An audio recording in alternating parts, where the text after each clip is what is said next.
Alright, I'm really excited about this video because here in my hands I have basically probably the smallest and for sure the thinnest camera that I personally have owned. And the crazy thing about this camera is that it's also made out of paper. It's 2024. I thought that by now we would have flying cars or something like that, but instead someone gave us a camera made out of paper. I'm not complaining over here because this thing here looks sick and it's quite the conversation starter. So yeah, so as you probably can tell by the title and the thumbnail of this video, this is basically a review about the Papershoot camera over here. I've used this camera for the past 1 month in order to document my everyday life. I took it with me on a trip that I had on Italy in Florence.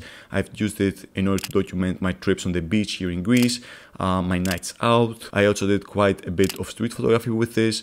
So yeah, it's basically my everyday carry, let's say. So like I was saying, in this video we're going to talk about what this camera actually is, how it works. We're going to see many different sample images that I've taken with this specific camera, so you can get a better understanding of the quality of the images that this thing over here produces. We're going to lay out all the positives but also all the negatives, because you need to have a knowledge about all the positives and also all the negatives as a consumer. And since we're talking about honesty, let me tell you how I basically got this camera. So a few months back I basically made a review about a similar camera like this, which had its own problems, and some people down in the comments recommended to me to check out this Papershoot camera over here. And at that specific time I had no idea what this even is, so I googled it and it looked really cool. Like, I was checking out their Instagram, I was checking out all different kind of reviews. So before I even tried to email them, all the stars aligned and the Papershoot camera company sent me an email, and they basically offered to send me a camera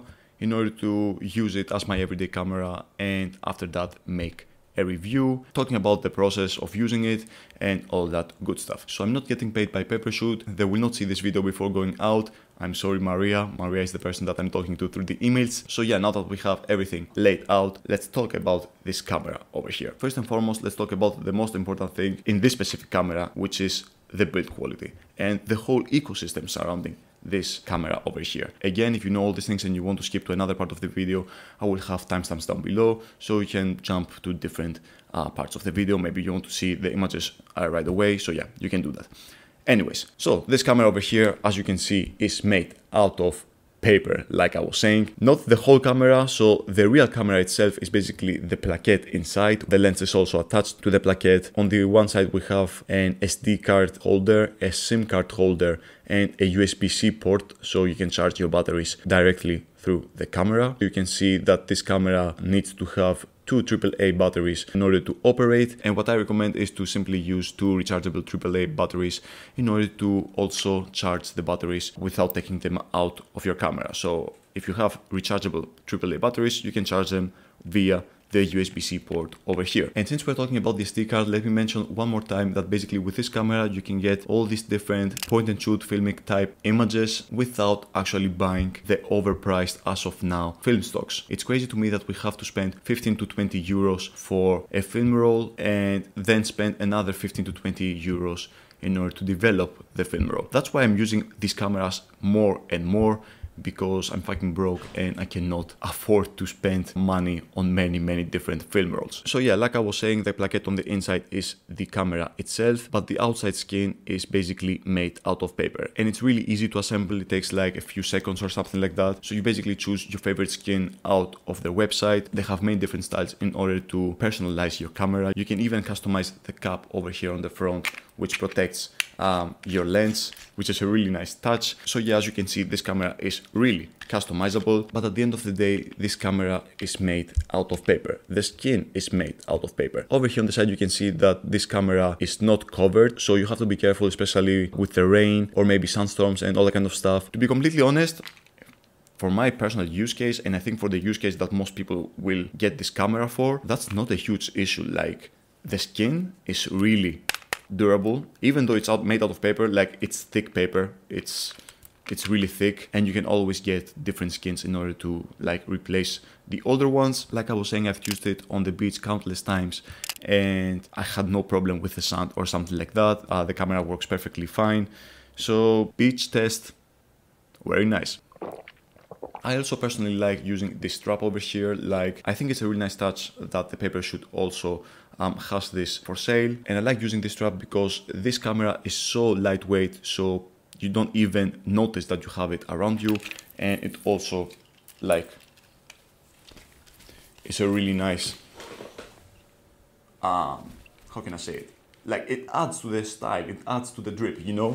Like, I love carrying this camera like this around my body. It's quite the conversation starter. Like, yeah, many people have stopped me and asked me about this camera or complimented about this camera, but I will talk about this experience on another video. And another reason why I prefer the strap over here is because if you throw this thing around all the time in your pockets or in your backpack and all that kind of stuff, just because the skins are made out of paper, you will start seeing a few small signs over here on the corners. But yeah, that's just about it. I personally am really rough with my cameras. Every camera of mine has scratches, bruises and all kind of stuff, so I will make sure to leave my personal touch on this camera as well. But for now, even though this camera has traveled with me to another country, and even though it has come with me on the beach countless of times, it is still in brand new condition. Okay, that's enough about the build quality. Let's now talk about the all important image quality. How do you take pictures? How do you make them look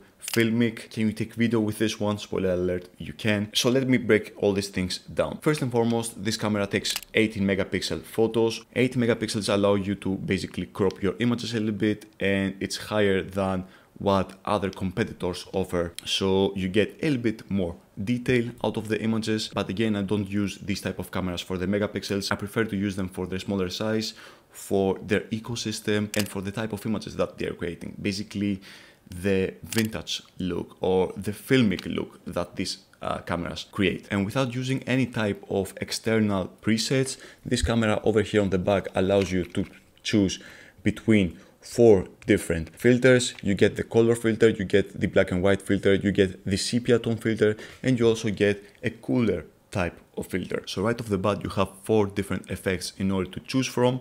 But if these 4 effects are not enough for you, that's where the whole ecosystem of this Papershoot camera comes into play. So Papershoot has all these different small SIM cards over here created, and these SIM cards are basically film simulations, let's say, which you can easily access to inside your camera. So you put them over here on the SIM card holder, which we talked about earlier, and you wait for about 5 seconds after inserting the SIM card, and after that you get that beautiful filmic look that you want. So the Papershoot company sent me 4 different film presets, and my personal favorite is the classic film over here. This little bad boy, oh my god, the color is so beautiful. I think by far this classic film SIM card creates the most nostalgic looking images. They have a few more on their website which I haven't tested out, but out of all these 4, the teal and orange, the icy chill, black and white filmic preset, and also the classic film simulation, I prefer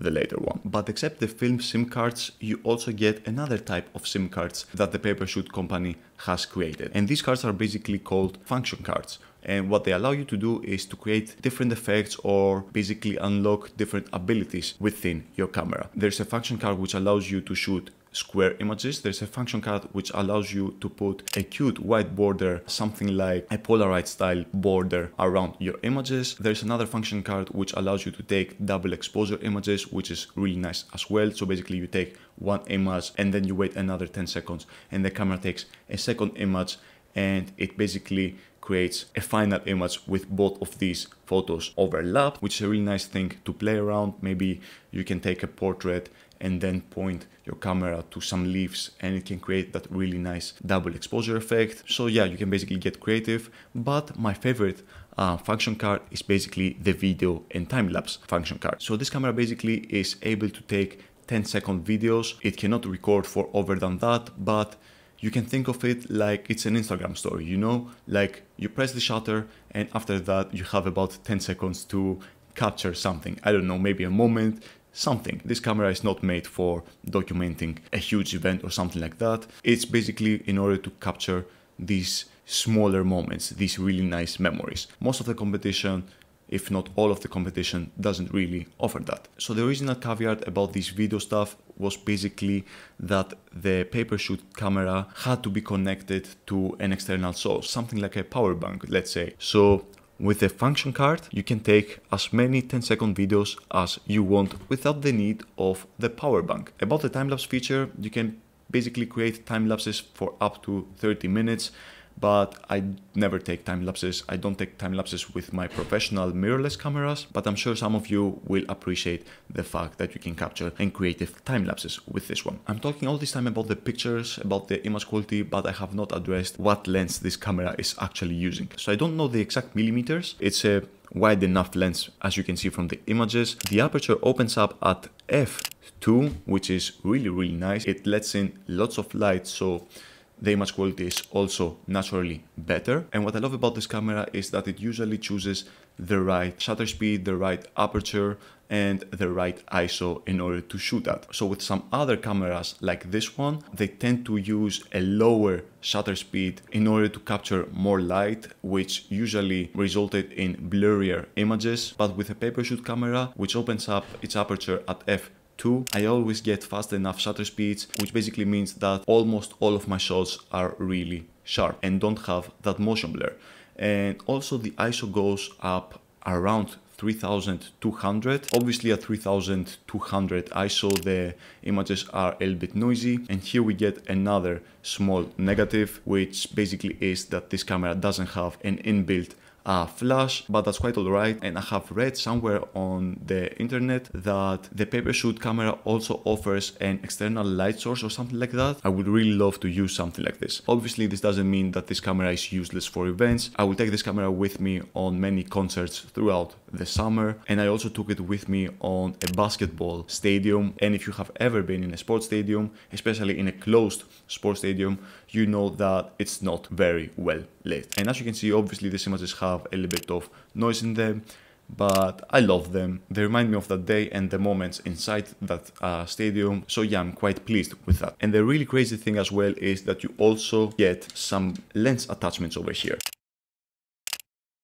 So let's come to a final conclusion. What are the positives? What are the negatives? Can I recommend this camera or can I not? First and foremost, this camera has many positives. It's really small, it's really thin, it's really lightweight. It has a whole ecosystem built around it. You can customize it the way you want. You can create the type of images that you want, because you can also choose the different effects that you want to capture your images with. You can capture nice 1440p video, like we described it earlier, basically Instagram stories. The design itself is really sick. It's a conversation starter. The images that it creates are beautiful, at least in my opinion, and I love using all these different effects in order to customize my experience even more. You can also get these different lens attachments on the front, the wide angle, the micro, the prism, and all these other special effects lens attachments. You can do many things with this camera. There is not a lot to hate about it, but there are a few negatives. Like with every product, there are a few negatives, and we quickly have to talk about them. So the first negative is, in my opinion, the fact that in low light situations we don't have a flash. And the other slight negative is the fact that all these different film presets, all these different function cards, all these different skins, they cost money. And if you want to get everything, it will cost you more. You can obviously just simply get the plaquette with a nice skin and call it a day, because you have the 4 presets on the back of the camera: the color, the sepia, the black and white, and the cooler tones, which are basically enough. And personally, if you don't want to spend a lot of money on all these things, I would highly suggest to get the classic film and also the video function card. This is my recommendation. But at the same time, you can also counter argument what I'm saying with the cost of the current film stocks, which is crazy expensive. Like, you spend about 15 to 20 euros for a film stock and you get about 36 images, and after that you pay another 15 to 20 euros to develop it. So after about 3 or 4 film rolls, I'm not even mentioning the film camera that you're about to spend, you have basically surpassed the whole cost of this camera over here and many of its accessories. At the end of the day, for the whole ecosystem and for the money that you're saving on not buying film stock, you will for sure save some money if you're using this camera as your everyday memory capturing camera. So yeah, that's basically it. I think that I covered pretty much everything. If you have any questions, please let me know down below about it, and I will get back to you as soon as possible. I try my best in order to answer to every single comment. If you enjoyed this video, then maybe drop a like. If you like photography, street photography, wedding photography, travel photography, and all that good stuff with cameras like this or with other cameras, then definitely subscribe to this channel, because we're doing all of that over here. If you are an owner of this camera over here, definitely subscribe as well, because I'm going to do follow-up videos with this one too. This camera over here, this pay-per-shoot camera, will replace my older point and shoot digital camera. So as you can probably understand, this camera will sit on my camera bag for quite a lot of time. I loved it, I love the ecosystem, and I cannot wait in order to create many memories with it, and I cannot wait to share all these things with you. So yeah, that's all I have for you guys today. Thank you so much for spending a little bit of your valuable time by watching my content. This really means the world to me, and yeah, I'll see you all next time. Take care. Peace.